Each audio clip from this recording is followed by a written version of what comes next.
Prišla za mnou mamina jedného dievčatka, že potrebuje pomôcť, pretože jej dcéra má strach, keď ide na tréning plávania.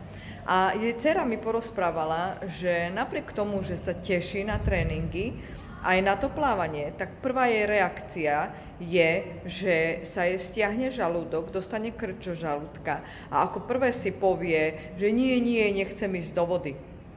A sama už vnímala, že je to podvedomé, pretože povedala, že niekde to musí byť podvedomé, pretože ja vedome viem, že keď ja skočím do tej vody, chvíľku si zvyknem na tú teplotu a mám z toho plávania veľkú radosť. Nakoniec sme to spolu identifikovali.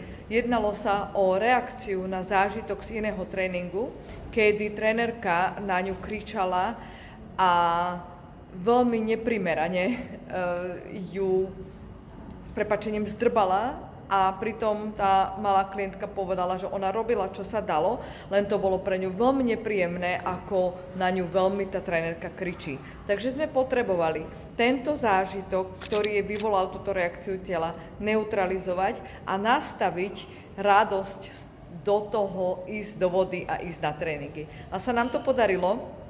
Ja som za to veľmi vďačná, že som dostala spätnú väzbu, že odvtedy sa dievčatko na každý tréning aj vedome, aj podvedome teší.